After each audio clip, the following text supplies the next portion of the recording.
লেখাপড়া করে যে গাড়ি ঘোড়া চড়ে সে, অনেক পুরনো একটি প্রবাদ আমাদের দেশে। এই প্রবাদটা কি এখন চলে? এই প্রবাদের মিনিংটা কি এখনকার সময়ের সাথে যায়? যখন এই প্রবাদটা আবিষ্কার হয়েছিল তখনকার প্রেক্ষিত আর এখনকার প্রেক্ষিত কি একই রকম? রাসেল লুমিনার সেন্সিং বলে একটা প্রযুক্তি আবিষ্কার করেছে। সেই প্রযুক্তির মাধ্যমে হাজার হাজার মানুষের লাইফ সেভ করতে পেরেছে। সেই প্রযুক্তিটা আসলে কি? এই যে আমরা গাড়ি চালাই, গাড়িতে যে সেন্সরগুলো থাকে, ওই সেন্সর আবিষ্কার করেছে সে। এই সেন্সরটা যখন গাড়িতে লাগানো থাকে, আশেপাশে পরিবেশ সম্পর্কে সে বুঝতে পারে, যার কারণে হাজার হাজার অ্যাক্সিডেন্টের হাত থেকে কিন্তু আমাদের গাড়িগুলো রক্ষা পেয়েছে।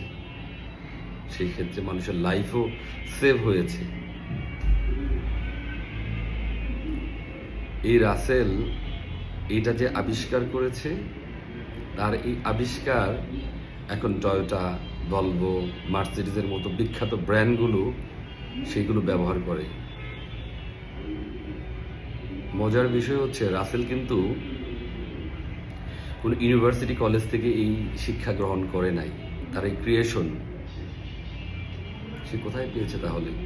Self learning. সে ইন্টারনেট ঘেটে বিভিন্ন বই পড়ে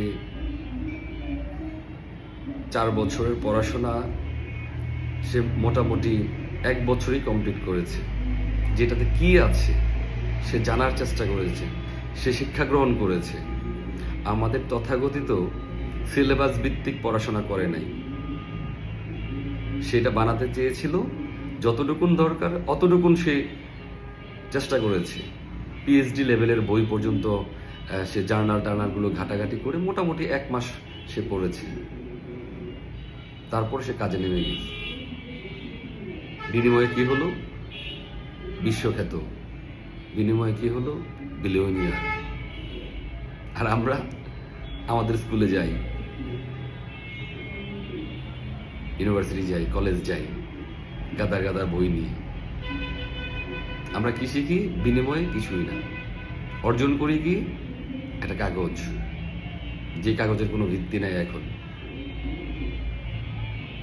মাইক্রোসফট,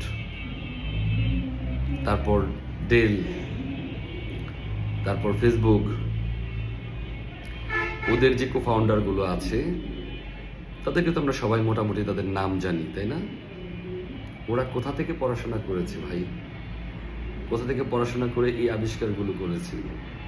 কোন ইউনিভার্সিটি থেকে পড়াশোনা করে আবিষ্কার করেছে? Self learning. আর আমরা কিসের পিছনে ছুটছি? তাই আমাদের হোম স্কুলিং দরকার। হোম স্কুলিংয়ের বিকল্প কিছু নাই। ধন্যবাদ।